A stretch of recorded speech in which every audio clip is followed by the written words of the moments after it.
Okay, now let me do a little screen sharing here.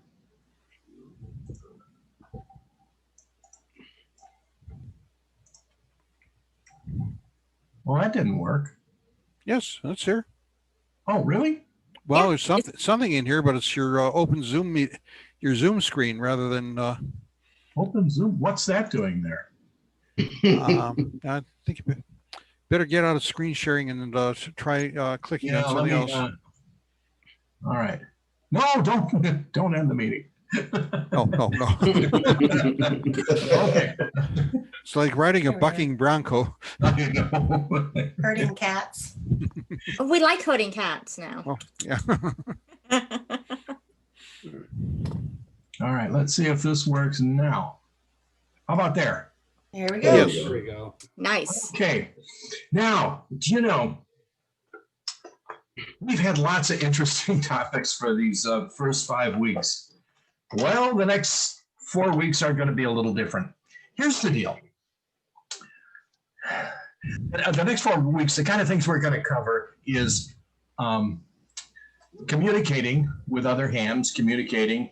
Then we're going to talk, chapter 7 is going to be licensing regulations. Chapter 7 is the easiest chapter in the book. Chapter 8 is radio regulations, communication regulations, and then chapter 9 is safety. Now, the thing about these last 4 chapters is, you know what? They're frankly, you gotta know them, but they're frankly not really as fun and exciting as the first 5 chapters have been. I just love the chapter on radio frequency propagation, chapter 4. Chapter 5 with parts that's always fun. Chapter 2, radio waves is good. Chapter 3, electrical principles, that's interesting stuff. But the last 4 chapters here that we're going to be talking about, it's administrative stuff, it's procedures, and it's stuff you've got to know. Now, the reason I put this one slide up is I want to show you. You know, the exam is 35 questions. What we're going to cover in the next 4 chapters is going to be somewhere between 12 and 14 of those questions. Now, here's the deal. The stuff may not be as interesting in the first 5 chapters, but it's easy. It's easy stuff. And what my goal is in the next 4 sessions, 3.5 or 4 sessions, is to get you to a point where these 12 or 14 questions, you're going to get 100% right. So when you face that exam, right off the bat, you're going to get 12 or 14 questions right without even thinking about it. You've got 21 questions left, and of those 21, you'll be able to miss 9, and you're not going to miss 9. So, you bear with me on this, and what we'll do is we'll bang through these chapters, we'll go through the questions, and we'll get you to a point where you'll be very comfortable going into the test. Okay, so these yellow highlighted areas I've got, the FCC rules, amateur radio service operators, station license responsibilities, the operating procedures, the electrical safety and antenna installation, and then some of the amateur radio practices and setup, and then maybe some of the station equipment and antenna measurements and stuff. Maybe a couple of those questions will be in there. That's kind of what we're going to be covering. So what I plan to do, for tonight is I'm going to go ahead and I'm going to do a really quick, high level, just quick review of chapter 6. And then we're going to go through the actual questions that, sorry, got someone else in the waiting room. Okay. And then we're going to just go through all the questions that you're going to face, because I want you to see those questions. I want you to see the offers, and we're going to talk about the answers, and on some of them, some of this stuff you just have to learn, and it is because a committee decided it is.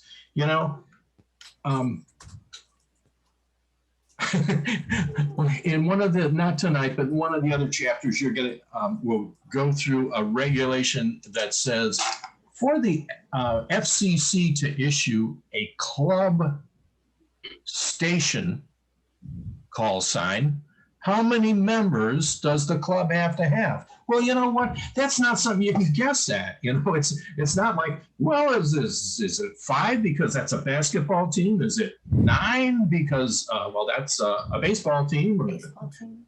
11 because it's a 12, as in, you know, 12 months of the year, 12 apostles, 12 tribes, whatever. No. You know what? It could be any number. The correct answer is 4 for no apparent reason. But, you know, it's a lot of the questions that we're going to get in the next 4 chapters are that kind of thing. It's not hard. You just got to know it because it's going to be hard to guess. Okay? So that's what I want to do. All right. Now let me stop sharing this. And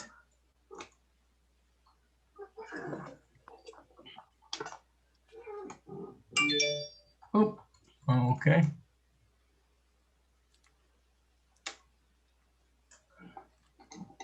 And let's see.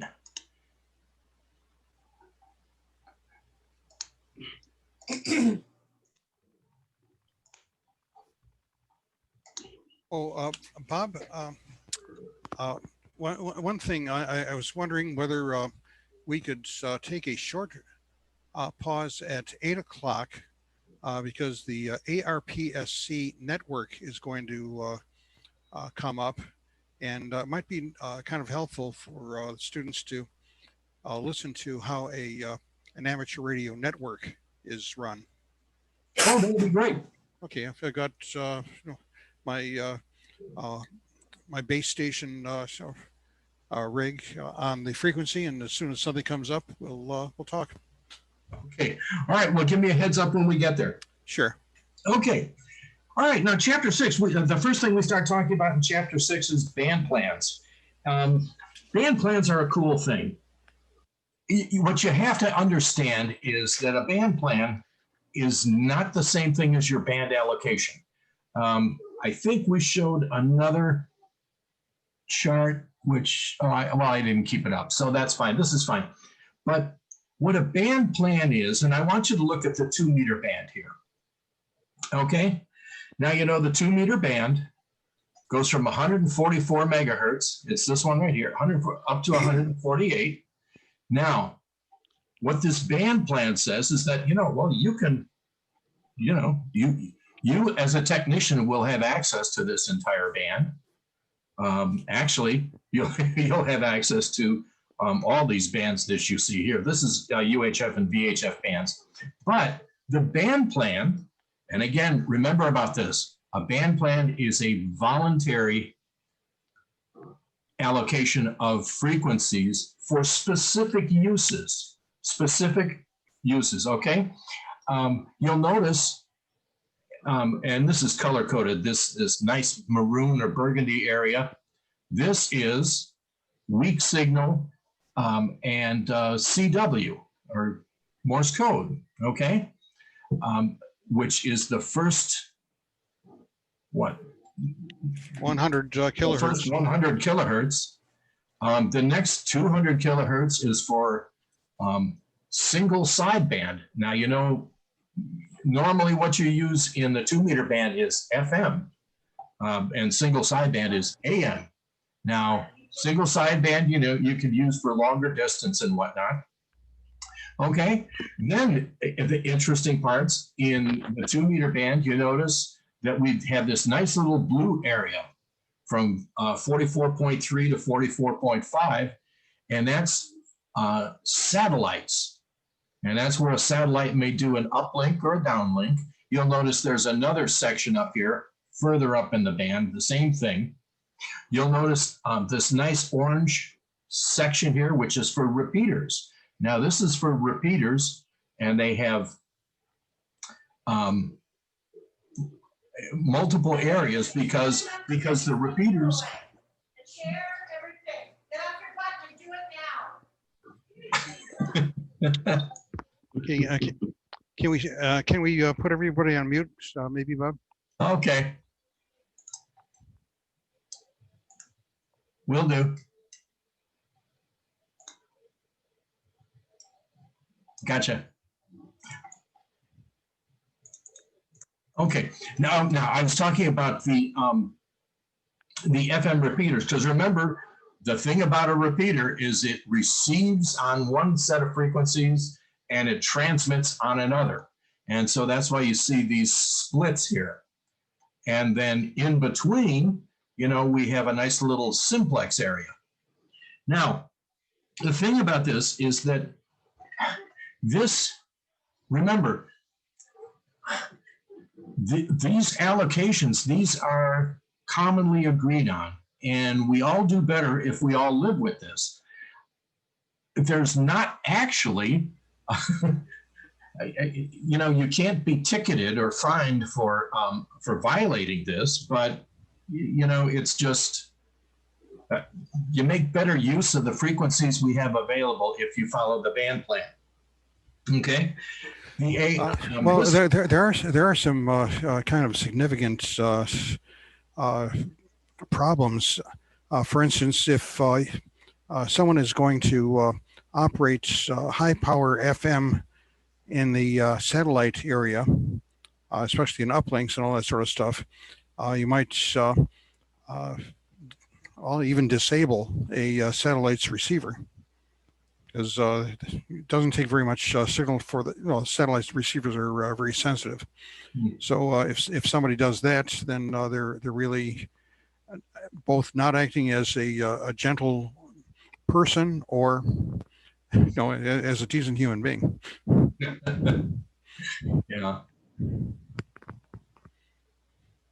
Go ahead. Yeah. The deal is, it's like, if I wanted to communicate with Jerry, you know, I'm up in Rochester Hills, Jerry's in Oak Park. It's not that far. We could just do it simplex. But if I wanted to communicate with somebody out in Milford, which is quite a hike from where I am, I would have to use the repeater. And the deal is, it's better if the people using simplex stay away from the people using repeaters, because, you know, you don't want to bleed over into, there's only so much space allowed for repeaters. Okay, so that's what that's all about. What else do I need to tell you about that?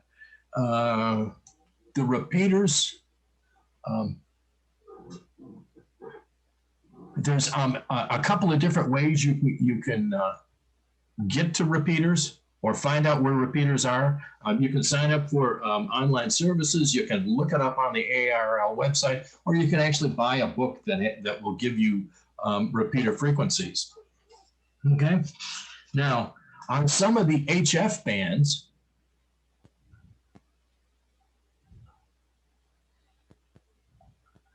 there are, I think there's some allocations where beacons normally are. And, you know, you stay away from those. There are places where normally you'll be doing CW or digital modes. And it's more effective use of the bands if we do our transmissions in particular segments and, you know, not interfere with each other. The people using CW can get a lot of data in a small amount of, or a lot of communication in a small amount of real estate. Whereas if you start using FM, you know, you can bleed next to CW, you can bleed over and bomb out their signals pretty quickly. Okay. Making contacts. Appropriate ways to call. I can stop getting out of that. For making contacts. All right, repeaters frequently used. Now, a couple of things we want you to know about repeaters, and let me remind you, we had this nice little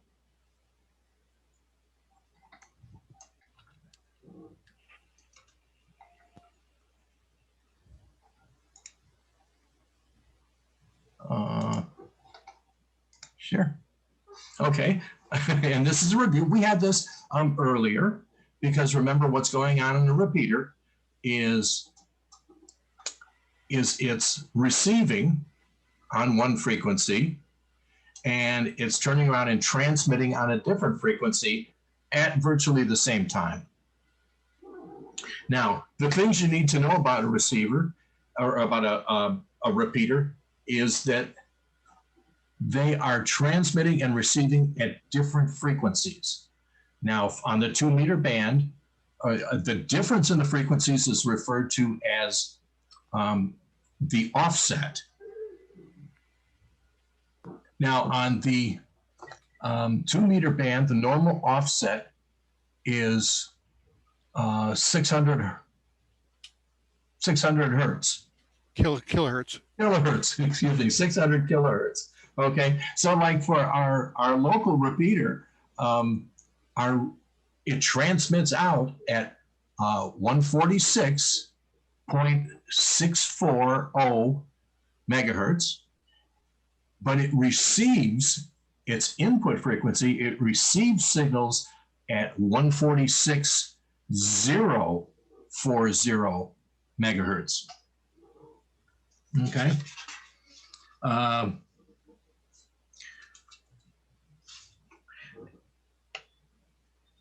Now, the normal thing is communicating through a repeater. It's real easy, and it's pretty sensible. You simply, start off by giving your call sign, which would sound something like this. Or if, for instance, I would say, this is N8REL, November 8, Romeo Echo Lima, CQ, CQ, CQ, November 8, Romeo Echo Lima. Or if I knew the call sign that I wanted to call, if I knew the person, for instance, if I wanted to call Jerry, I would start the communication with W9NPI. This is N8REL. N8REL, this is W9NPI. Go ahead. and it's as simple as that. Okay. What else do you need to know about repeaters?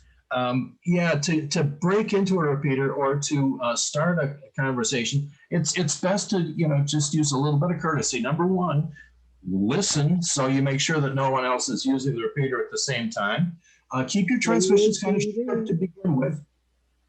And then identify your station legally, and it's best to use the phonetic call sign. So I wouldn't necessarily say, N8REL. I would say N8REL, but then I would follow up with November 8 Romeo Echo Lima, and that's just, the machines out there aren't perfect. The atmosphere is not perfect, and sometimes it is harder to hear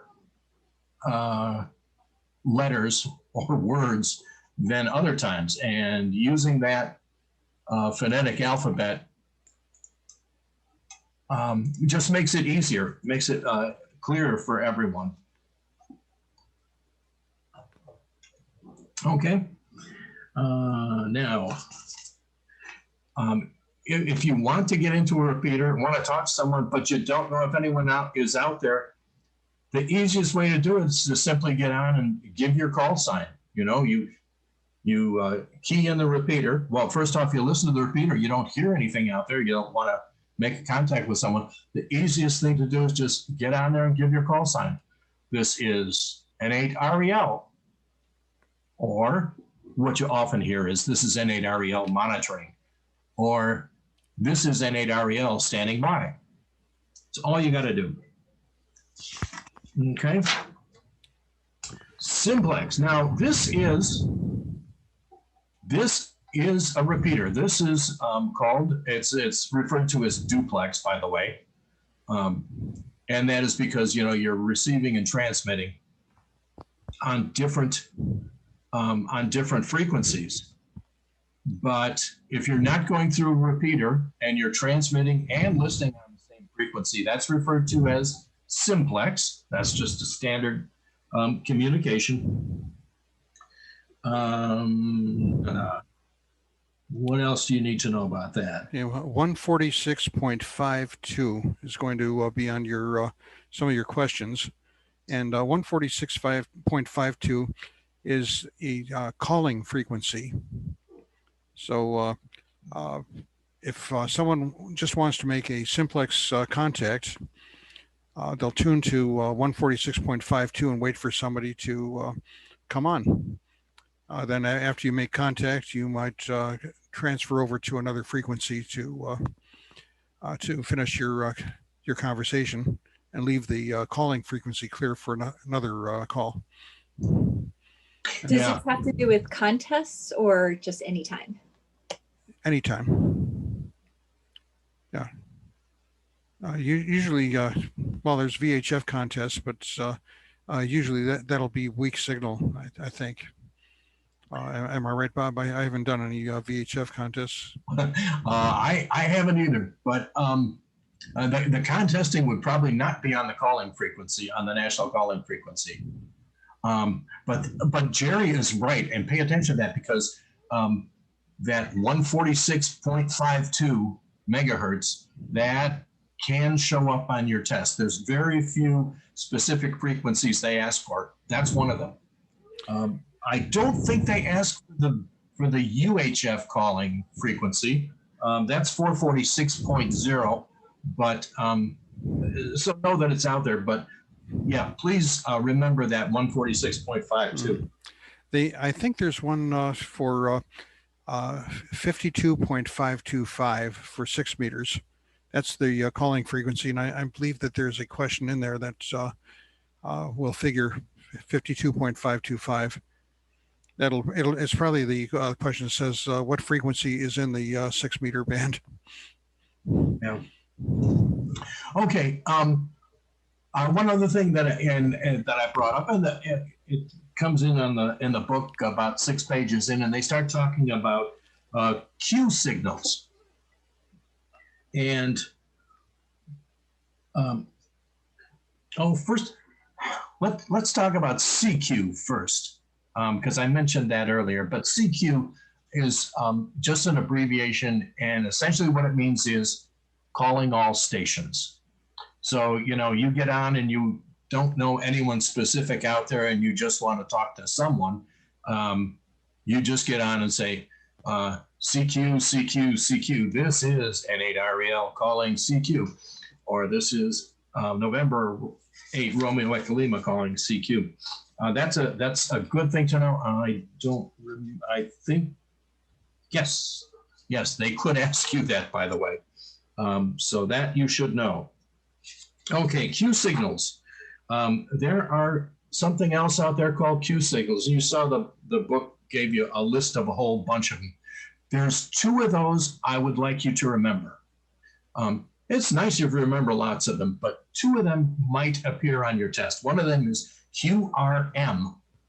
QRM. Now these Q signals, I think they really started for people who were doing Morse code, but they remain, and they remain active, and people use them all the time in regular voice, in regular speaking. Like for instance, some of our members, one in particular, if you're talking to him on the phone and on the radio, and he hears your communication, he'll just say QSL rather than okay, I heard, or Roger, right? It's QSL. Okay, but the 2 I want you to remember, one is QRM, meaning I'm getting interference, or there is interference. The other one is QSY. And QSY means change to another frequency.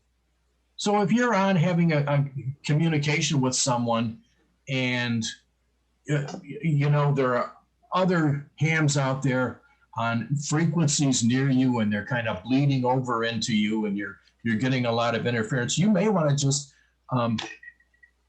change your frequency a little bit. You can slide up the band just a little, and you may say to your person, okay, QSY to 146.75, okay. That's all there is to that.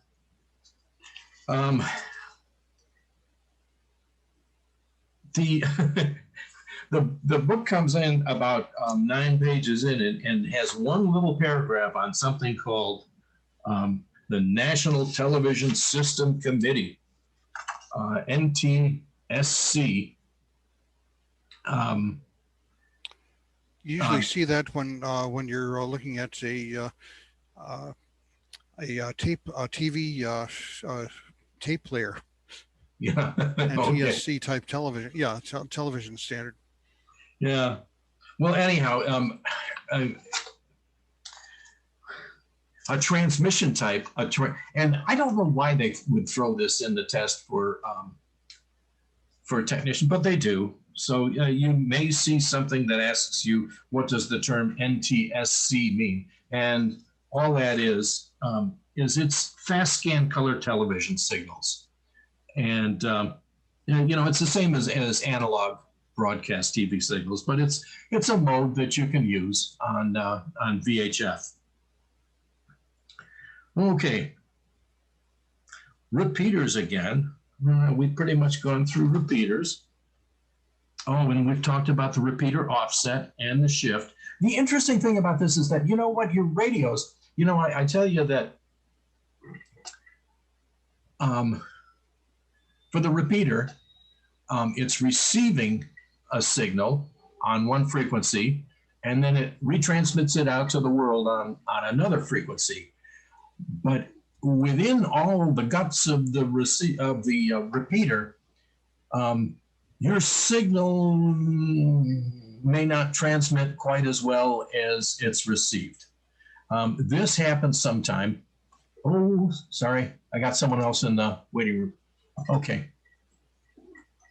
And this happens sometime, and if you're listening on a repeater and you're kind of hearing someone, but they're breaking up, one thing you can do, and when you become a real ham radio jock and have more than one rig, you can set one of your rigs.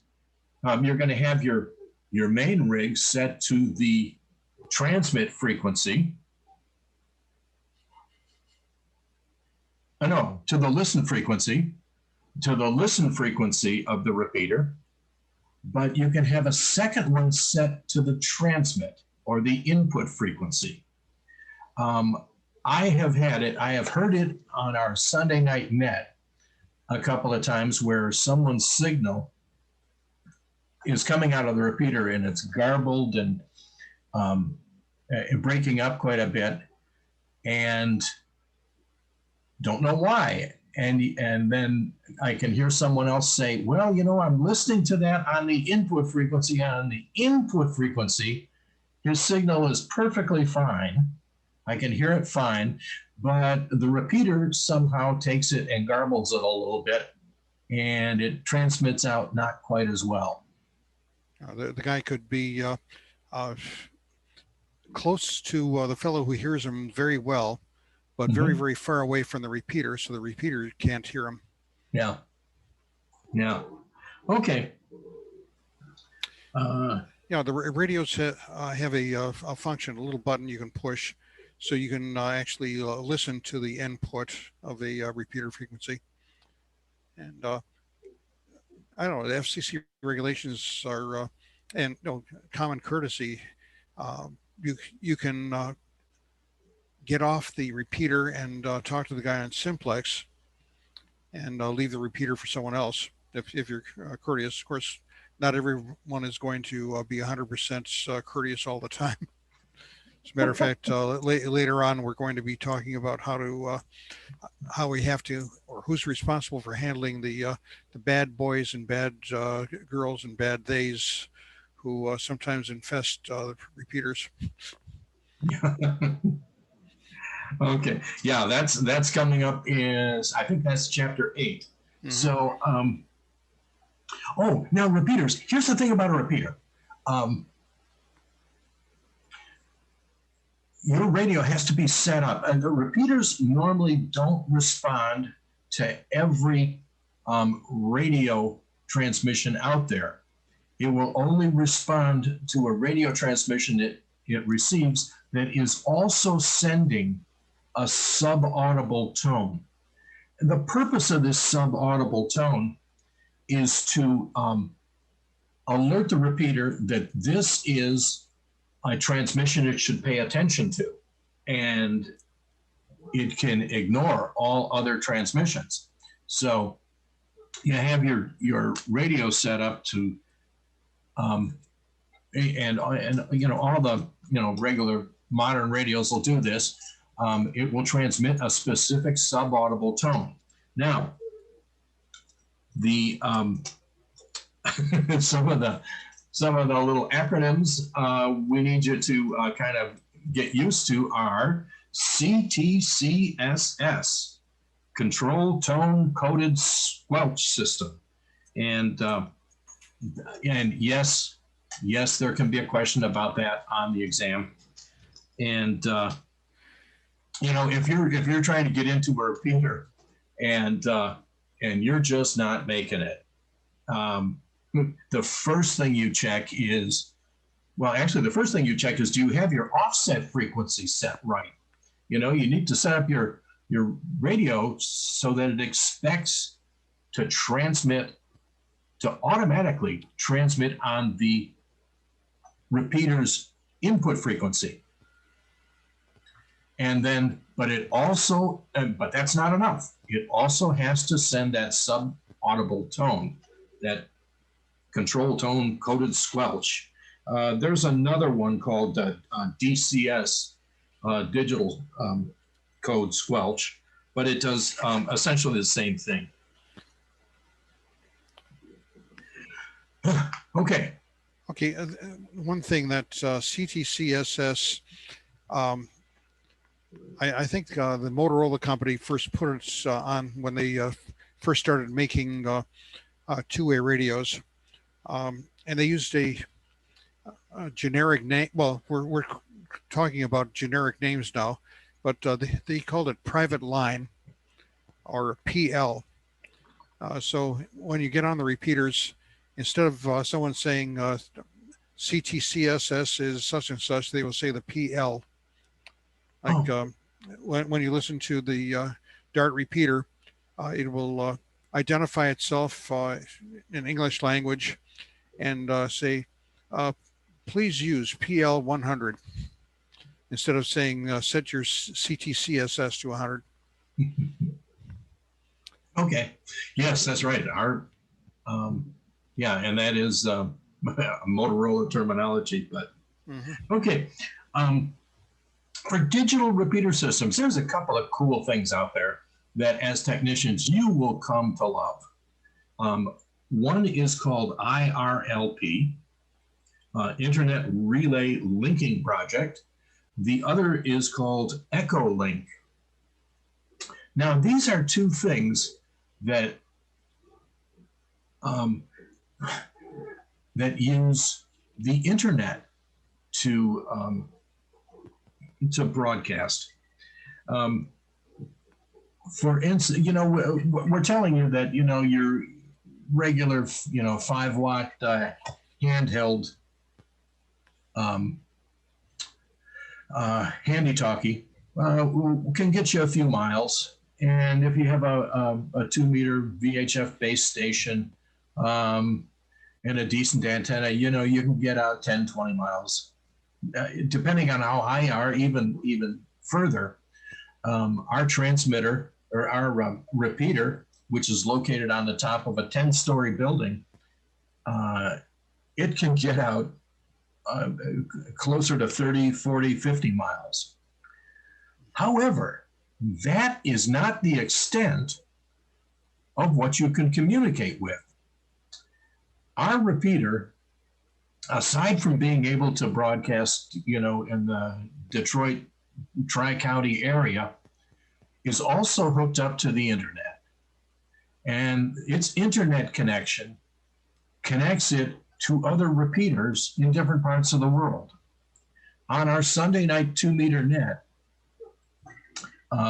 we regularly have 2 guys calling in, one from the Sydney, Australia area and one from Western Australia.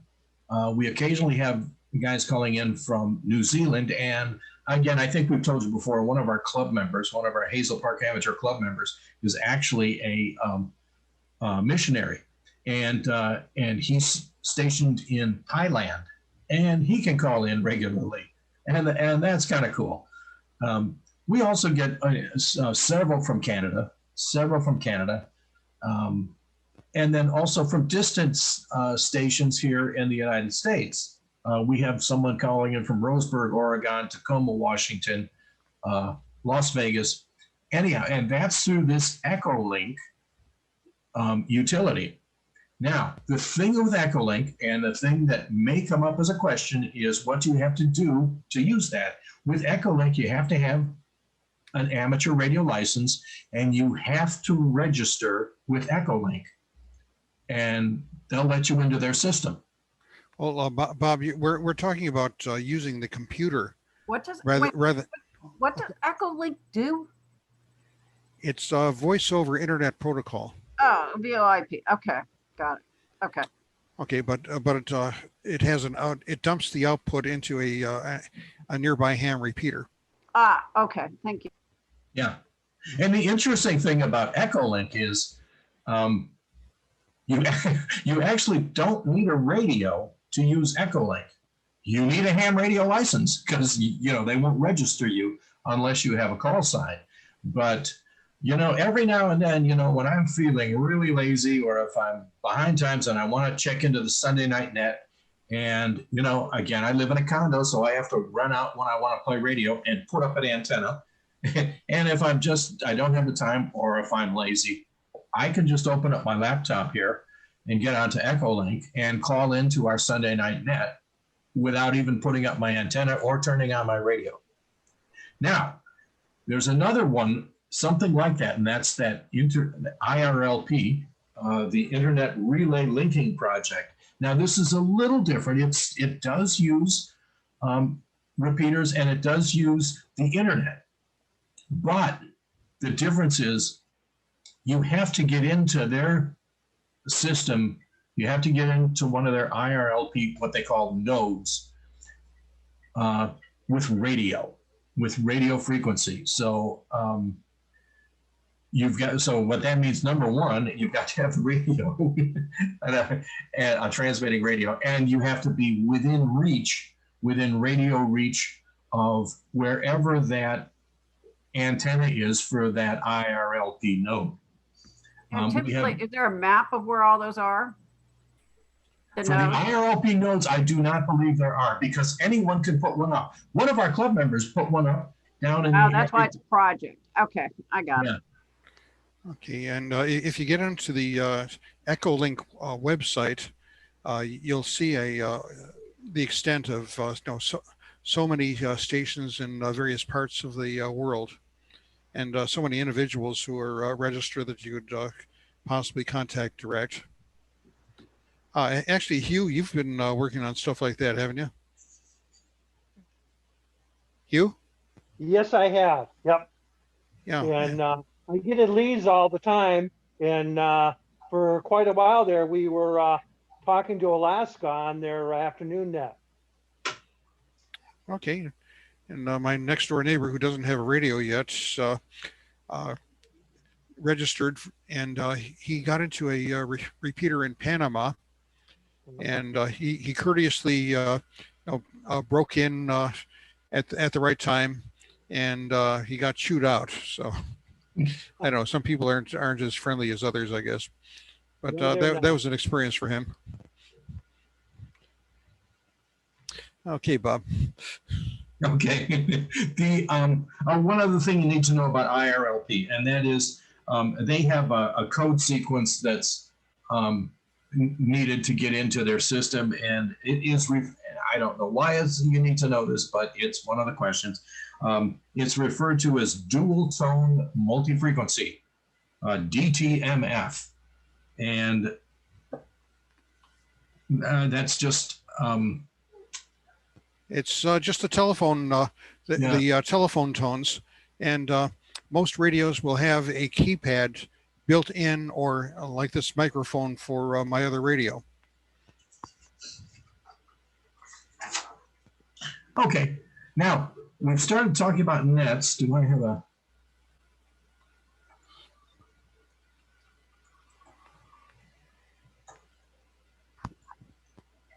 Stop share.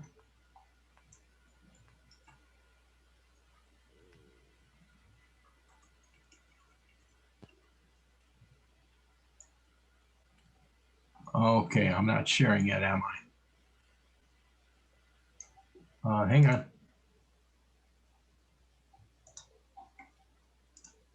Okay. I should have brought this slide up a while ago. Anyhow, I'm just showing this because this is, in essence, what, this one little picture here you see is actually slow scan TV. And I just brought it up to show you what it looks like. Anyhow, so we're starting to talk about nets. Nets are a cool, fun thing. They can either be, Jerry, you're keeping track of time? Yeah, we have about 5 minutes. Okay, I'll get through nets here real quick. For nets, they can either be very formal and business-like, or they can be just friendly kind of nets, but they share some operating similarities, and that is for a net is a group, or how do you describe it?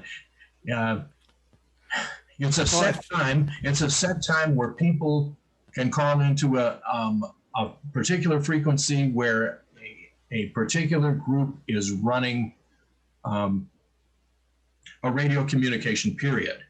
Now, the period is run by someone called by something called the net control station. That will be one operator who is kind of like the cop for the session of the net. It's a meeting. It's a meeting on the radio. Normally what happens is, the net control operator will make an initial announcement saying that the net is starting and what the purpose of the net is, and then we'll start calling for check-ins.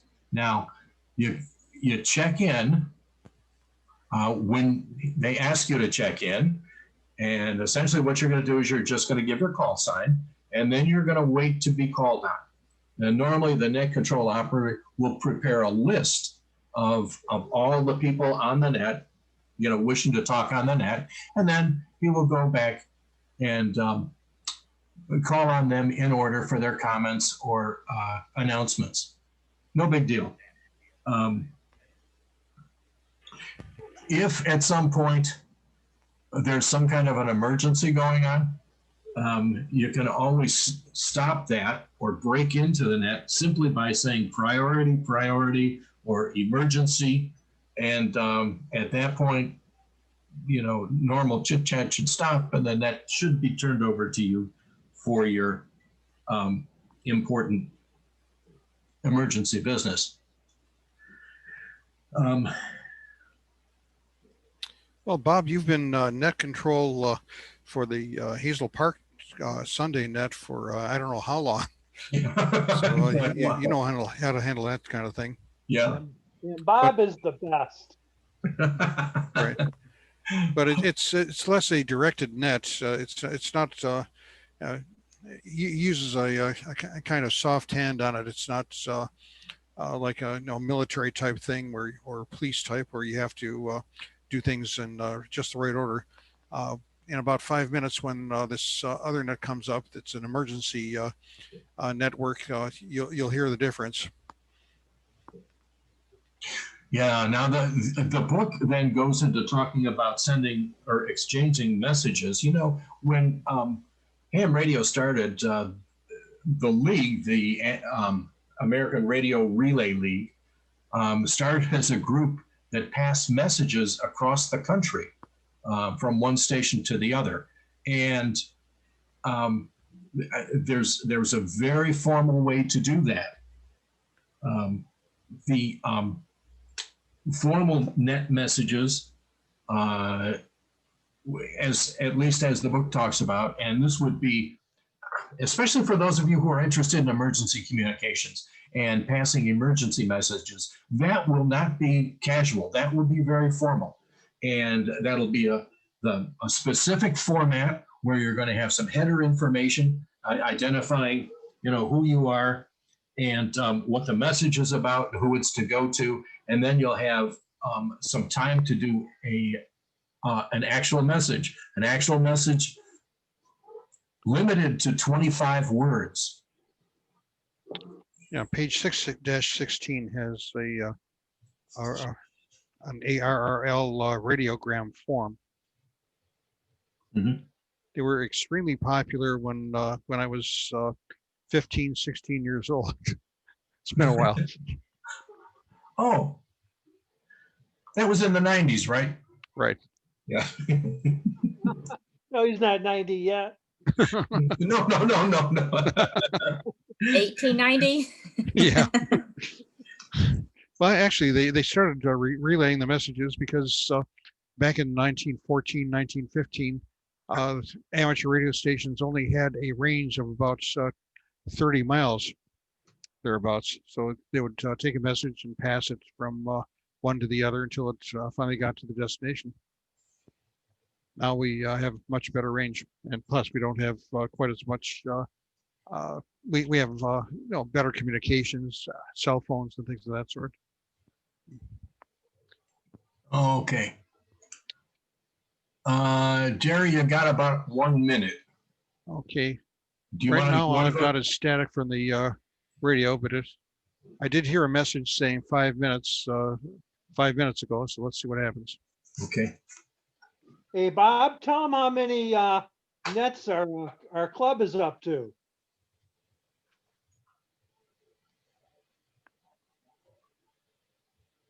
Sorry, what? How many nets has our club had since its inception? Oh, I think we're at 2,705. It's right around there, 2,705, 2,706. We've been running that Sunday night net since December of 1968. So, yeah, we're up.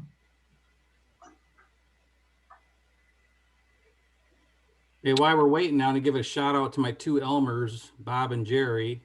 If you look at my name, you'll see a call sign after it. Yes, I see. Nobody noticed. I did. Did you? Holy cow. Yeah, passed my technician on Sunday, and I fell short of the general by 3 questions. Oh, that's excellent. Terrific. Congratulations. That's awesome. Yeah, that's great. Yeah, I think I mentioned that some people start screaming and I gotta get it. Okay, here comes. Oakland Township. Net control for tonight's Oakland County Amateur Radio Public Service Corps Thursday night net. This net is held every Thursday night at 8 p.m. on the W8OAK repeater on 146.900 megahertz. The backup repeaters are the Clarkson on 146.840 megahertz and the Dart on 146.640 megahertz. That's us. All repeaters use a 100 hertz PL tone. This is a directed net. No transmissions are allowed without the permission of net control. When checking into the net this evening, please use the "this is" or "here is" protocol, releasing the transmit key to drop the carrier, listening to ensure that you did not double with another station, and then provide your call sign slowly in standard ITU phonetics, followed by your name and the city or township you are located in. And if you have any announcements for the net, please let net control know when you check in.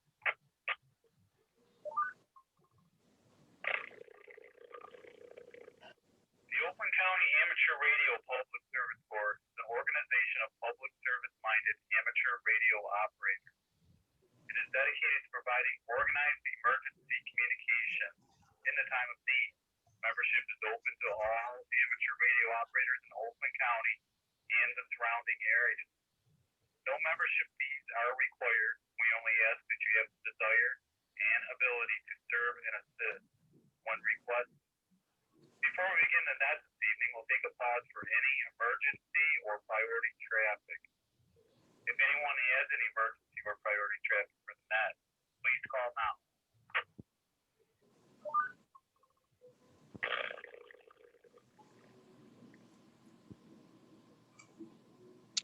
Okay, hearing none, we'll begin the net this evening by accepting check-ins from any mobile or portable station. If there are any mobile or portable stations that would like to check into the net, please call now.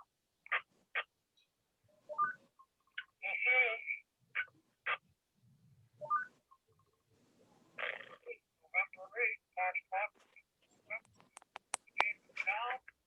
mobile, downtown County. This is Kilo 8 November Whiskey Delta, Tim, Waterford, no traffic, I don't.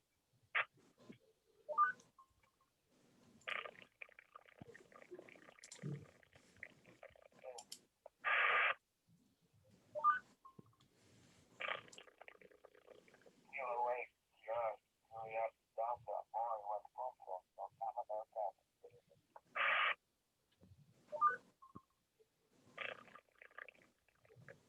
This is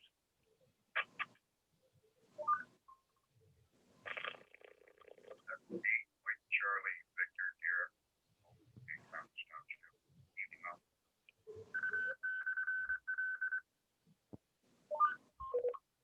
Okay, that's a flavor of the net. A couple of things were happening in there. You heard that little bleep tone.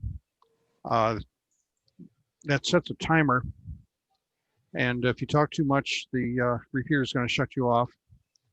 It identified itself with Morse code signals, and also after each transmission, it did a little a letter in Morse code like D or N, telling where the receive station was. This particular repeater has one transmitter, but it has receivers all through the county. I think as far up as Holly and as far down as Southfield. So it's a 40, 50 mile area. So anyway, that's how it is. And Jerry, you were a member of that, aren't you? What's that? Are you a current member of that? Actually, no, I'm not. No. Gloria, if you want to get into that, you can talk to Jay. He's very active in that WB8SBI. Talk to me too. I'm an active member. Right. Okay, thank you. Okay, so that's pretty much the discipline of the net. Well, while we're talking about that kind of net, this is a good time to talk about Aries and races. Yes. Okay, Aries. Now, these are public service organizations, or public service functions involving amateur radio. Aries, amateur radio. Emergency service.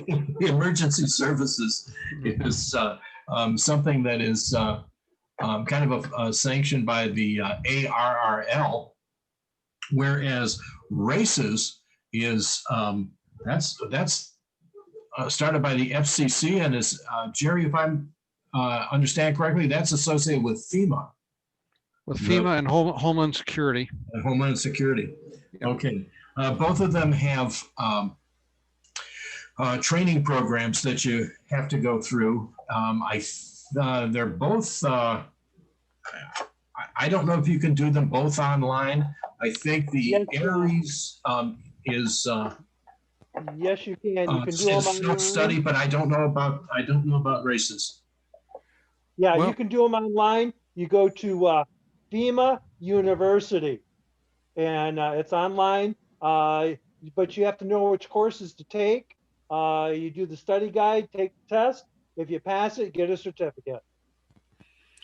Right. Currently the Amateur Radio Public Service Corps is requiring people to take at least 4 of these FEMA courses so they can join. Now. Okay. But I don't know. It's my understanding that the ARES supplies the manpower for the ARPSC. Usually people get 2 IDs, one for ARES and one for ARPSC. Yes. Now, ARPSC, is that That's run. races? That's run by the county. Okay.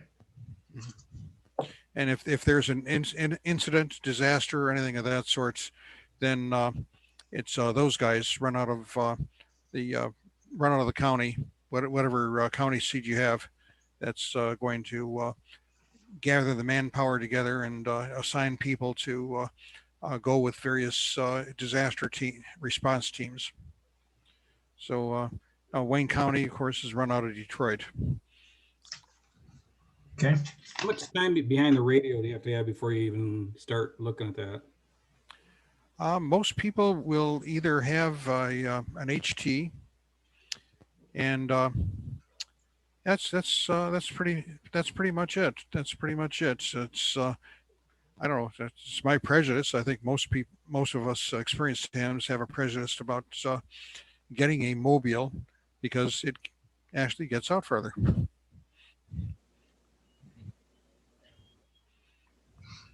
Okay, let's talk real briefly about satellite operations. First off,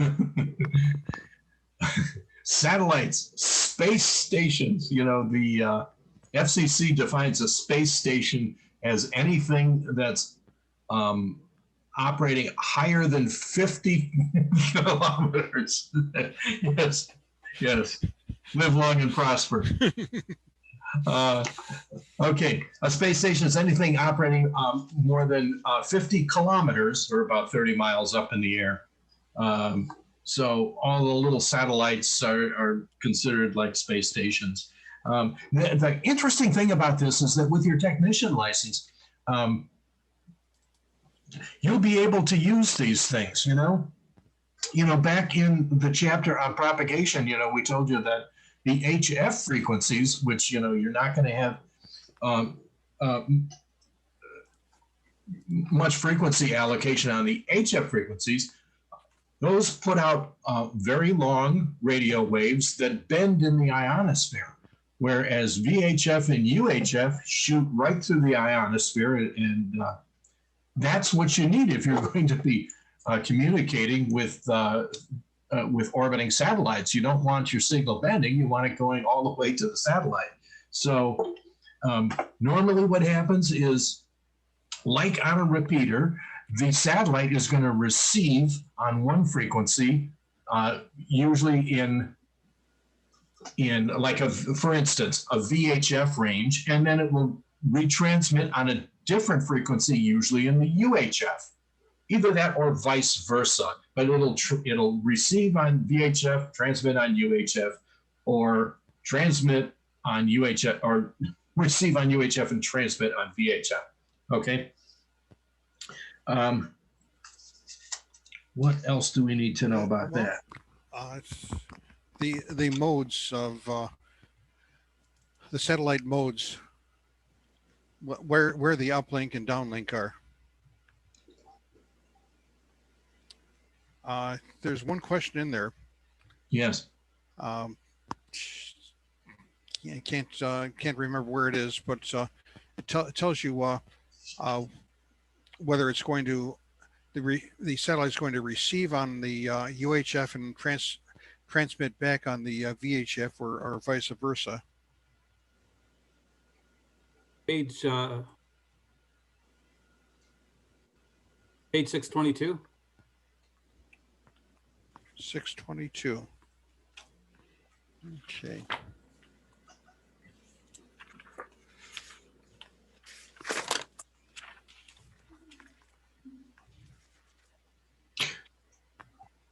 Okay.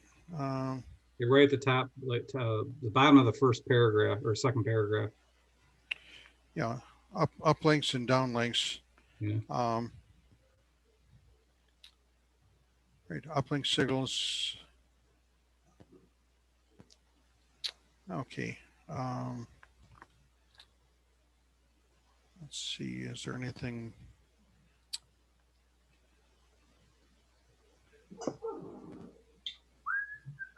No,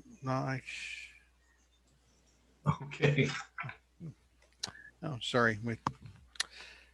Well, it's there Stump is, the prop. Jerry. I think what you're thinking about. There is one question that says, what is meant by a satellite operating in the mode U/V? Yes, UV. That's it. UV. Now, when it's UV, it means it's transmitting on. Wait, am I doing this right, Jerry? I hope first so. The first letter is the transmit, and the second is the receive. Yeah, I think so. I think so. Okay. All right. Transmitting on UHF and receiving on VHF. Okay.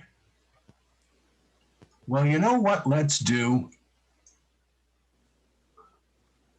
Let me see if I can share.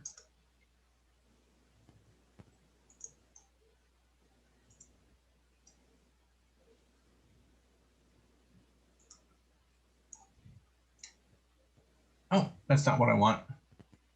Stop that.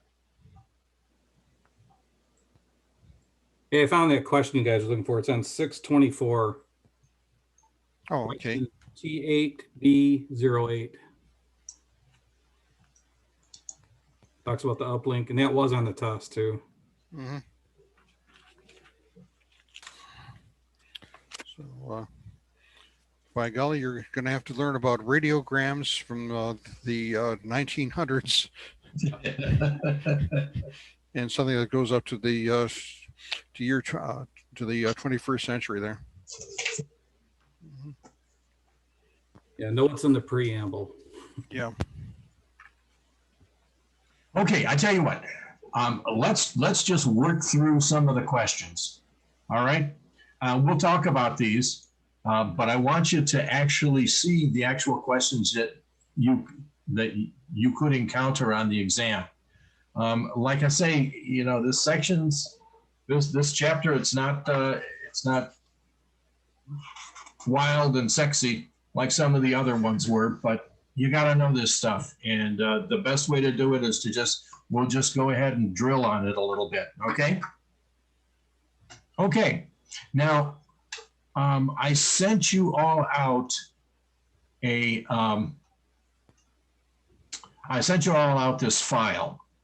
Did you all get it? Yes, no, maybe? Yes. Okay. Okay, good. Otherwise, check your email. Yes, we did. Yeah, check your email right now. That's Okay, what I'm doing. you know I'm what? checking. Let us.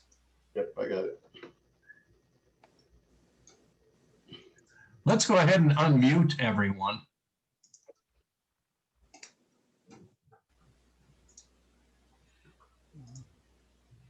Because let's just kind of blow. Oh, no, wrong. Sorry. Unmute. Okay, and get out your blackboard and your stick. We'll do a little drill. Okay. All right. Let's just run through some of these kind of quickly. A lot of these are going to be real easy. If not, if you have questions, let's talk about it. Okay. First one. What is a band plan beyond privileges established by the FCC? Hey. A voluntary guideline using different modes and activities within an amateur band. Yes, A is correct. The next one, where may single sideband phone be used in the amateur bands above 50 megahertz? C. Yeah, C, Charlie. In at least some portion of all those bands. Okay. How about what term describes an amateur station that's transmitting and receiving the same frequency? All right. Remember, C. on the same frequency. Yes, C, simplex. Simplex. Remember duplex. Oh, I've got a misspelling there. Yeah, but it's C, simplex, okay? Oh, Or what's an I see diplex in there. Yeah. That doesn't exist. Oh, yes, it does. Here's a diplexer. Oh, okay. All right. What's an appropriate way to call another station on a repeater if you know the other station's call sign? And that's simple, you know. B. Yeah, B. All right. You'll notice that two of the questions are totally ridiculous, and then you have a 50% chance. Yeah. Okay. What brief statement indicates you're listening on a repeater looking for a contact? B. B. Yep. B. Yeah, B. Just give your call sign. Your call sign, right? All right. Hello, test is not. That's not just very radio-like, is it? And Don't think Over. so. and then QSY, you wouldn't tell QSY that's changed to another frequency. You don't want to change. You want to talk on that frequency. Okay, next, what might be a problem if you receive a report that your radio signal through repeater is distorted? Could you be off frequency? Well, yeah. Could your batteries be low? Yeah, that could be true too. D. Are you in a bad location? Yeah, that could be true too. Yeah, those are all correct. Yep. Okay, what's the national calling frequency for FM simplex in the 2-meter band? A. A, 146.520. 146.520. Yes, it You told is. us that, Bob. You said memorize it. Yes. I like him rhyming it. It really goes with the flow. Okay.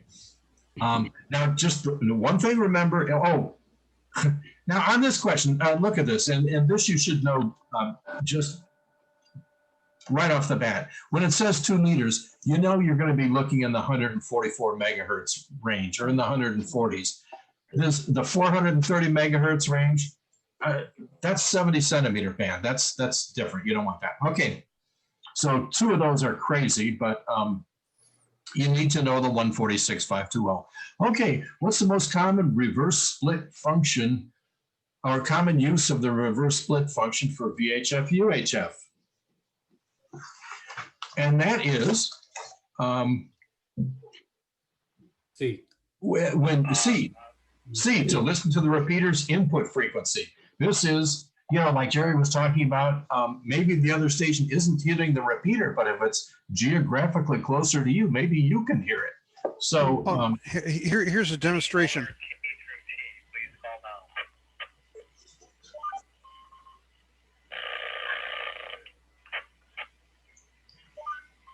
This is full quieting.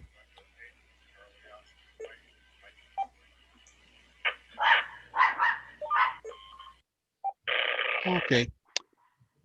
The stations are, the station was full quieting or pretty loud on the repeater, but I could barely hear him on the input frequency. So that's a good thing to know. Okay, back to you, Bob. okay, if a station's not strong enough to keep the repeater's receiver squelch open, which of the following might allow you to receive the station signal? Well, just like we said in the last one, you listen on the receiver input frequency. That's a B. Okay, what are the simplex channels? Why are the simplex channels designated in the VHF, UHF bands? And there's like 4 or 5 pieces of chicken at the bottom. Oh, thank you. Making your toast. Thank you. A. Okay, and that's A, yes. So the stations within mutual communication range can communicate without tying up the repeater. If you're close to them, you don't need the repeater, so why tie it up? Leave it for people doing long distance stuff. Okay, how should you respond to a station calling CQ? Yes, some stations calling CQ, you just call them back, transmit their station call sign followed by your call sign. Okay, and what is meant by the procedural signal CQ? Yes, we talked about that. Oh, And that is calling any station. D. Okay, which of the following is a guideline when choosing an operating frequency for calling CQ? Should you listen to make sure the frequency is not in use? Yep. Should you ask if the frequency is in use? Yep. Should you make sure you're in one of your assigned bands? Yep. All of those are correct. Okay, now these are the two that I told you that I wanted you to remember. What Q signal indicates you're receiving interference? QRM. Quebec Romeo Mike. That's A. One of the hams that I was over at a ham fest, or a ham, I forget what they called it. Anyway, so they were out in the field, right? They said QRM is man-made noise. QRN is natural noise. Yeah, QRN is static. Yeah. Good way to remember, right? QRM is man-made noise. I thought it was pretty interesting. Cool. I like that. Yeah. Thanks, Mike. Right. QTH, that's just location, and QSB is your signal is fading. Okay. Okay, which Q signal indicates you are changing frequency? This is the other one I wanted you to remember, and that's QSY. B. QRU is, I have nothing more for you. QSL is just like Roger. And QRZ is, I am calling you, or who is calling? Okay, one little note of interest for you. When you're taking the exam, they have 5 versions. Well, I don't know, I guess it's on the printed exams that we used to hand out, we had 5 different versions of an exam for the technician. And each of them would have the same questions, but the answers would be scrambled. So, so that last question, which Q signal are you changing frequency? QSY might be in position D rather than condition B, and so on and so forth. So just so you don't say that on B10, the answer is A. You can't do that. They have you write your series and your test number right on top of your page, because that's how they use the answer key to check them. Yep. Yes. Yep. Yes, exactly. Okay, what operating activity involves contacting as many stations as possible in a specified period? Yes, that's contesting. We didn't talk about that, but that should be fairly obvious. Okay. Right. And when they talk about radio sports, that's contesting. Contesting. Which of the following is good procedure when contacting another station in a radio contest? And remember, in a contest, you want to get as much as possible. You want to get as many contacts as possible. So you want the shortest communication you possibly can. So you give the minimum required information. Each contest will have some specific data points you're to record to make a valid contact. And you want to transmit those and really nothing else. You don't want to start up asking them about their dog or their cats or what. So that's C. Yeah, C. Yes, that's C. Okay, video. Yes, they have one question. It could show up. What is NTSC? That's C, analog, fast scan, color TV signal, C. I have the idea that after in the next series, when they redo the questions, that question will leave. I hope so, because I think it's silly. Okay, which of the following is used for the scanning function of the FM transceiver? Well, what do you think a scanning function would do? It would scan through a range of frequencies to check for activity. That's C. Yes, unfortunately, most repeaters are kind of dormant during the day. So you might as well scan and see if there's any activity. As soon as someone transmits, your receiver will stop at that frequency and give you a couple of seconds to respond. Okay. Which of the following is a common repeater frequency offset in the 2-meter band? And in the 2 meter band, I don't know if we brought this up, but it's plus or minus 600 kilohertz. You know, I told you before, like our repeater has a, oh, sorry. I thought that buzzing was you getting it right. No, no. It's like, wow, this is awesome. If you get it wrong, you get an electric shock through your computer. Oh my God. I hate to tell you, no, that's my semi-daily text message from Joe Biden asking for money. Ah, Oh my God. No. Thank God I don't get any of those. Okay. Oh, like it's really Joe Biden sending me a text message. it could be. You never know. He's definitely wanting to get those votes in. Okay. All right. What is okay, so it's plus or minus 600 kilohertz. Okay. What's a common offset in the 70 centimeter band? That's plus or minus 5 megahertz. Okay. And what is meant by repeater offset? And remember, we talked about that, and that's just the difference between the transmit frequency and the receive frequency. So that's A. Wait a minute. On the last one, for Yes. the 70 centimeter one, that one was 5 megahertz? Yes. A. Oh, okay. I thought that was it, but I thought you just said it was 600. I was like, what? Okay. No. That was the 2 meter band. The 2 meter band is 600 kilohertz. But the 70 centimeter band. Oh, there's 2 of them. Okay, I didn't see that on the cell phone. I didn't realize there was 2 different questions on that one. Okay. Yeah. Cool. Sorry. My bad. So the 2 meter band, that's the VHF, and the 70 centimeter band, that's UHF. Okay. And then the repeater offset, we got that one. The linked repeater systems. Which of the following describes a linked repeater network? And of course, that's a network of repeaters where the signals received in one repeater are repeated by all repeaters. We have a thing like that where we have a UHF repeater and a VHF repeater, and for our Sunday night net, they link them, so you can actually call in on the UHF repeater, and it'll transfer over to the VHF repeater. So someone would be calling in at 440 megahertz, and that would transfer over to our 146 megahertz VHF repeater. Now, my daughter Emily is very blessed because living in Denver, she has access to repeaters that are linked together across the entire eastern range of the Rocky Mountains, from Canada all the way down to Texas.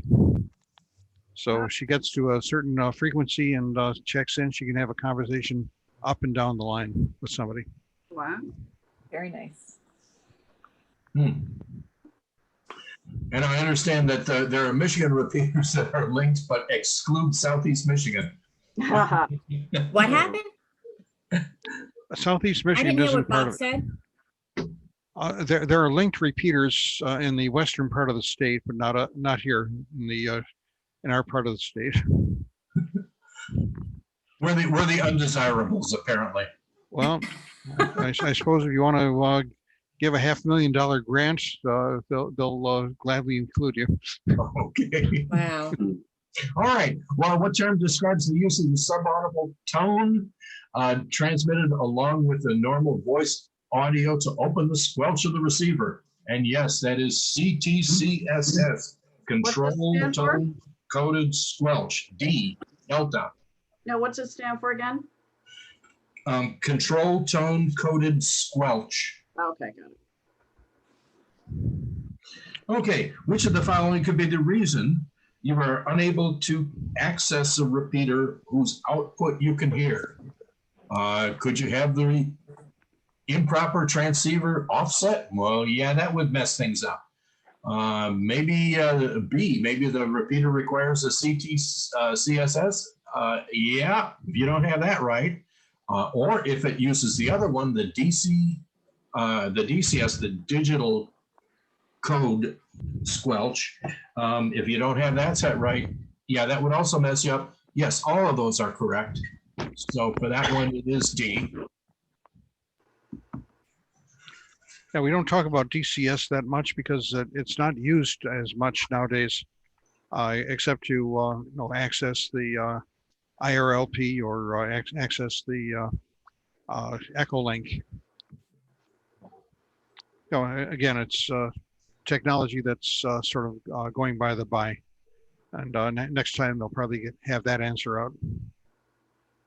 Okay, now the next one is it's another one of those things you just got to remember.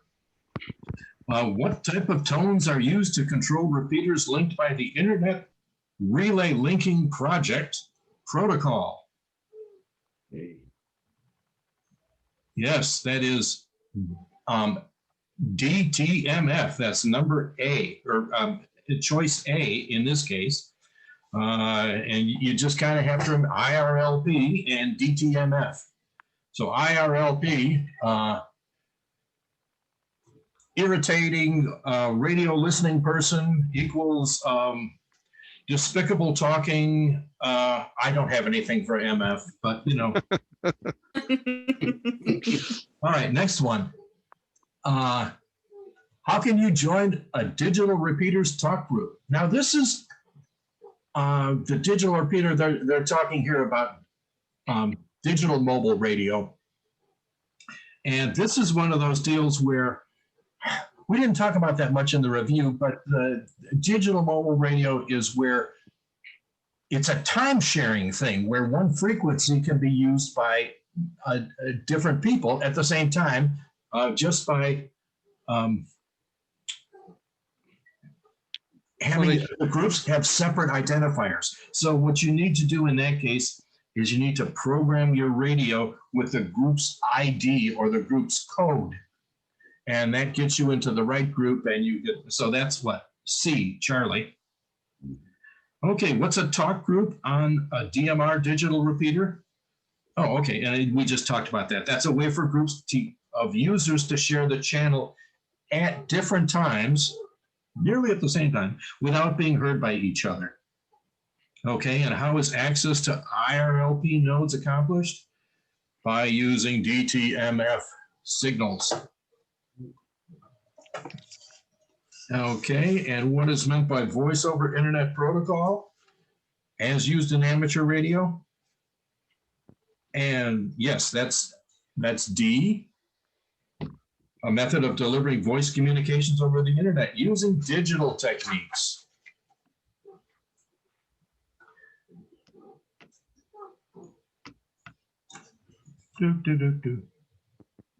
Is that the same? Okay. And what is the Internet Radio Linking Project?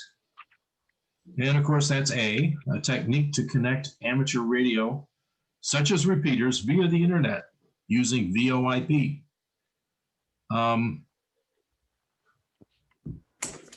of those other choices, you just don't seem to make much sense. And how might you obtain a list of those active nodes or those active VoIP things? By subscribing to an online service? Yeah. What, is it D? From an online repeater lists maintained by local frequency coordinators? Yeah, that'll be correct. And C, from a repeater direct? Yeah, all of those are correct. So that's one of those where you get, yeah, all are correct. Okay, what must be done before you may use Echolink? Before you can use Echolink, remember, that's the one I told you. You don't necessarily need a radio, but you need a call sign. So you get your call sign, and then you register with Echolink.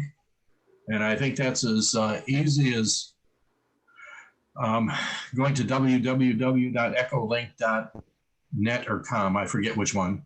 Google it. It's not quite as easy because you have to go to the FCC and get a certified copy of your license. Oh, you do. So after you submit the copy to the Echolink people, then they'll approve you. All right, yeah, but yeah, so you have to have that license. So D would be the answer. Yes, D. D is the answer. For the next one, it's another question on digital mobile radio. Yes, it's a technique for time multiplexing. That's A. Okay, next, near and dear to my heart. What is meant by the term NCS? That's the net control station. Nominal control system? No. National community? No. Normal communication syntax. That's something your English teacher would talk about. Okay, net control station. What does the term traffic refer to? Traffic, in terms of radio, that's formal messages exchanged between stations. So that's A. Which of the following is an accepted practice to get immediate attention of a net control station to report an emergency? And, you know, we talked about that specifically, and that's simply break in, say priority, priority, or emergency. Okay, which of the following is an accepted practice for an amateur operator who has checked into the net? Okay, now remember about the net, it's not a free-for-all. It's run by the net control operator. You call in, they recognize you, and then you wait till you're called on. So in that case, it's going to be C, remain on frequency without transmitting until asked to do so. Okay. Now this whole thing about exchanging messages, and sometimes this seems, well, this will be particularly important for any of you who are involved in, like with your CERT teams, your community emergency response teams. When you're passing messages for that, important stuff, it's going to be formal. It's going to be, I don't know if they all use the ARRL format, but they will use a specific format. And your whole purpose is to pass a good message exactly as you've received it. Okay.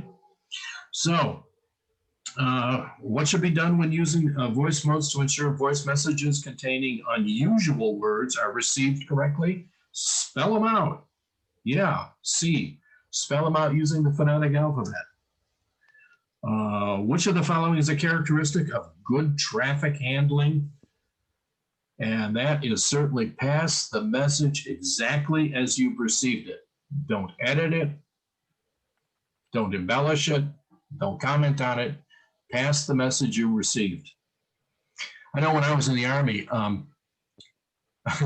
in boot camp, in one of the instruction sessions, they were talking to us about passing messages, and they did this demonstration of an exercise called telephone. And what they did is they took I think it was about 6 or 8 recruits, put them up on the stage, and they had all of them except one guy walk off, and they're out and waiting for another room. And then the instructor gives a message to this first guy, tells him a short little, about paragraph long story. And then the instructor calls in a second person. And the first guy had to report that story to the second guy. Okay. And then when the second guy had gotten the story, then the instructor called in the third guy, and the second guy had to report that same story to the third guy. Well, by the time you get down to the 6th guy, each of the guys had either dropped something, or there was something in the story that was a little racy or something, and one of the guys was kind of a sissy, a little bit of a prude, and so he changed it a little bit. By the time he got down to the 6th guy, the story was completely different. The message was worthless. Anyhow, so that's what this whole thing is about. Pass the message exactly as you've received it. Okay. The next two questions, you know, we talked about, and it's referring back to stuff on page 6-16. What information is contained in the preamble? And that, of course, is all the information needed to track the message. If you're weak on this, go back to page 616 and look at that little form they've got down there. The next one, what is meant by the term check in reference to formal traffic message? And check, and this is a cool thing. It's just a number. It's the number of words or words equivalents that's in the text portion of the message. So if that check number is 10, you should be able to go down to that message and see that there are 10 words. And if there's not 10 words, you don't have a good copy and you've blown the message, or the message you've received is not right. And you need to ask for it again. Okay, on to Aries and races. Which of the following describes radio amateur civil emergency services, races? And we can read through each of these things, but the thing is they're all correct. Yes, it is a radio service using amateur frequencies for civil defense or emergency purposes. Yes, it's a radio service using amateur station for civil defense communication. Yes, it's an emergency service using amateur operators certified by the Civil Defense Organization. Okay, all of those are good. All of those good. So D, Delta. Okay, what do races and Aries have in common? How are we doing on time? Well, we're getting kind of, all right, let's move along. 15 minutes. Okay, all right. Both organizations may provide communications during emergencies, all right? And some of these others are pretty nonsense, you know? Like option A, they represent two largest ham clubs. No. Or both organizations broadcast road and weather. No, that's not the purpose. And then the next one, neither handle emergency traffic. They both can handle emergency traffic. Okay, what is the amateur radio emergency service? And that is, of course, licensed amateurs who have volunteered and registered their qualifications and equipment for use in public service. Okay, this next one, when do the FCC rules not apply to an amateur station? I kind of think this is a little bit of a trick question.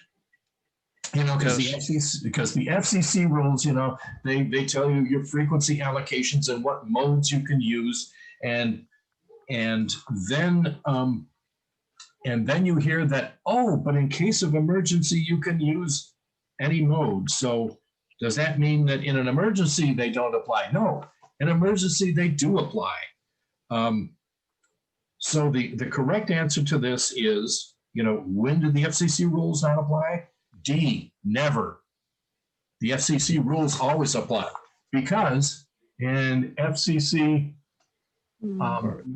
regs, part 97, it's right in the regs. It's in the regs that to protect life or property, you can use any frequency, any mode, whatever you need to protect life and property. It's in the regs. So if you're a tech and you're using, and you need to use extra privileges in an emergency, the regs say you can do it. So it's part of the regs. All right. I don't think there are any other actual trick questions, but that one, it's like, you know, if you don't, you got to be thinking about that, right? The exception is in the rules. All right. Okay, next. Are amateur station control operators ever permitted to operate outside the frequency privileges of their license class? And the answer to that is yes. D. But again, only in emergency to protect human life or property. Okay, everyone's got that, right? That's a big deal. Yep. Mike, did either of those questions appear on your exam? Oh, yeah. Okay. Yeah, that doesn't surprise me. I think it shows up pretty often. Okay, satellite operating. Who may who may be the control operator of a station communicating through an amateur satellite or space station? And that is I think this is one of the cool things about the tech license, because any amateur whose license privileges allow them to transmit on the uplink frequency. Now on satellites, the uplink frequency is commonly either going to be VHF or UHF. So the 2-meter band or the 70 centimeter band, which technician licensees have privileges on. Okay. Right. There used to be some satellites that had an uplink on 10 meters, I think, but I think that's very rare now, if at all.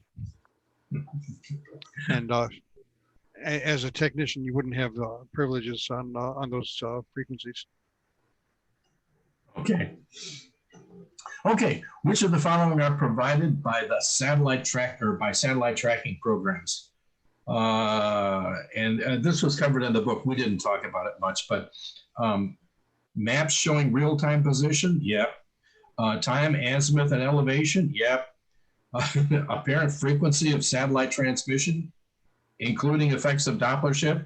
Yep. And what they're talking about there is as the satellite passes overhead, it's going to appear to have a somewhat shift in frequency. So yes, for that, all of those choices are correct. And the next one, which of the following are inputs to a satellite tracking program? And this is just one of those things, just memorize it. It's the Keplerian elements. I've included on your handout, I included some of the Keplerian elements just for your information. They're not going to appear. You're not going to be asked about them. But for inquiring minds who wish to know, that's what some of them are. Okay, epoch time, orbital inclination, right ascension, whatever. And I did that mostly because I thought it was cool.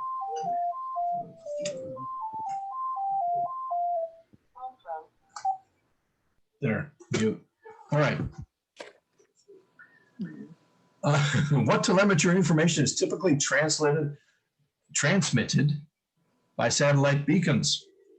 And that is, yeah, this is another one of those where, you know, none of these to me look outrageous, but the correct answer is C. Oh, damn it. I wanted to highlight those like that. Okay, the health and status of the satellite.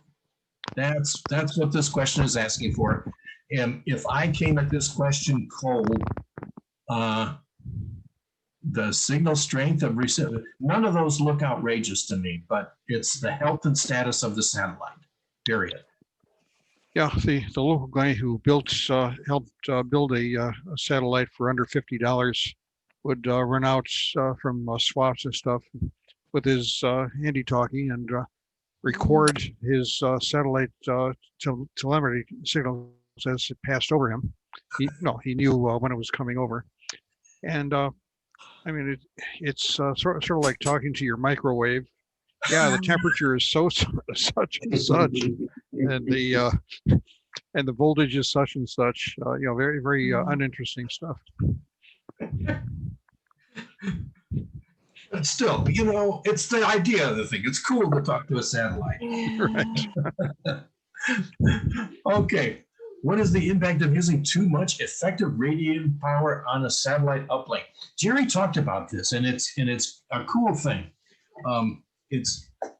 And that is that the power that they're using is not that great, and a lot of power can overpower the satellite's reception capabilities. And using too much power, you're going to be jeopardizing its receiving capability, but you're also going to be blowing other people out of reception. So the answer to that is B, blocking access of other users. Okay, and our last couple of questions here, and that is, what mode of transmission is used by amateur radio satellites? In this case, it is all of the above. Yes, it can do single sideband. They don't all do it, but they can. FM, they can. CW and data, oh yeah. Okay, now, and what is meant by this? We just covered this a few minutes ago. What is meant by the statement that a satellite is operating in UV mode? Okay, well, the first letter, U, well, that's ultra high frequency, UHF. So the correct answer here is B, the satellite uplink is on the 70 centimeter band, UHF, and the downlink is in the 2 meter band, VHF, okay? So the uplink is the first letter and the downlink is the second letter. Okay, so UHF, VHF. UHF, 70 centimeter band, 440 megahertz. Downlink, VHF, 2 meter band, 145 megahertz roughly. Okay. Who may receive telemetry from a space station? Now remember we said a space station is anything that's operating more than 50 kilometers, about 30 miles in the air. Okay, who may receive? Well, anybody can receive. You don't even need a license to receive. You know, it's like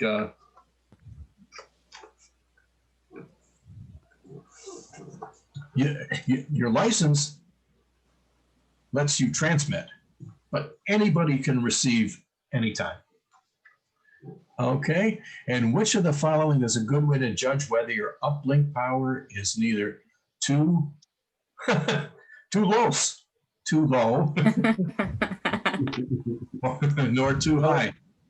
Or too high. Okay, and that is, well, your signal strength on the downlink should be about the same as the satellite's beacon. Okay, so if your signal strength is about the same as its beacon, you should be good. Okay, that is most of it. I think there's about 4 or 5 other questions you may look at, but these are most of the questions related to tonight's material that you will see, that you could see on your exam. How are we feeling about that? I mean, it's not wild and crazy and sexy information, but you know what? You're gonna need to get through it. So Pretty good. Yeah, Bob, I did a practice test on, as a matter of fact, last week. And most of the questions on that practice test actually were referred to this chapter. When I say most of them, I'm gonna say probably maybe half of the test. The beginning of the test covered a lot of the stuff that we did from chapter 1 through 5. But a lot of the questions on the, like I said, on the test that I took from ham study pertain to this chapter right here. So I mean, if I had actually dug into this chapter right here, I'd have aced that with no problem. okay, well, you know what? I hope that this session has helped you a little bit on that. And oh yeah, Okay, maybe you'll go screaming to a test session tomorrow for all we know. But no, our rule of thumb, if you're getting in the 85% area on practice exams, by all means, you can pass it. But come on back and learn to be a ham. Oh, of course. I wouldn't just stop here. Okay, well, I tell you what, it's what? Oh, it's about 9:57. Yeah, so we got about 2 or 3 minutes. So I guess that's enough for tonight. Now, here's the thing. I sent you out all that, but in case some of you didn't get the didn't get all the answers. Of course, I wasn't sitting here looking at the same things you were. Can you see this? I was looking at the instructor where Nice. hey, I'm no dummy. So I've got a copy here. I've got the instructor copy that's got all the answers bolded and highlighted. If you want a copy, I'll be happy to send it out to you. For next week, we're going to be doing, next week we're going to be doing chapter 7. Chapter 7 is like the easiest chapter in the book. So we're going to do chapter 7 and start into chapter 8. Now, I won't be here next week because I actually have surgery on Thursday. So I won't be in on Thursday. But I should be back by the following Thursday.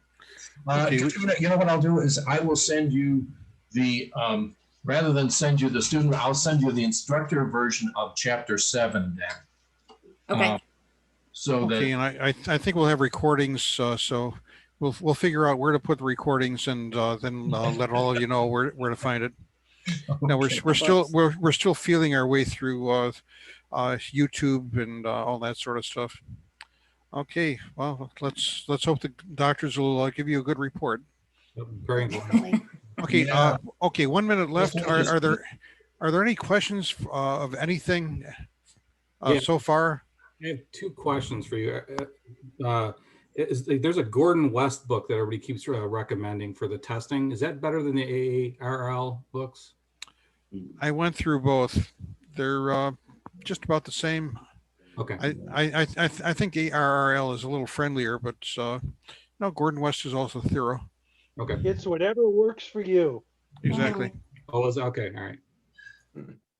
and I think next time let's all have our Watch out for the fly. have our cameras pointing to the ceiling. Just so. Little fly there, Bob. Okay. No. Jerry, I guess that's all I have for tonight. Jennifer has a question. I have a comment. Can you hear me? Yeah. Sure. Yeah. Yeah, I want to apologize for my hot mic incident earlier tonight. I didn't realize, I was sure I put myself on mute and took my video off. So I apologize for that. Welcome to politics. Okay, we'll still vote for you. For letting life in. Okay, then. All right, take care, guys. We'll see you next week. And right. if anything comes up to you in 2 a.m, don't call me then, but send me an email. Okay. Good luck to you, Katrina. Goodbye. Thank Bye-bye. you. Katrina. Thank you. Thank you. Yeah.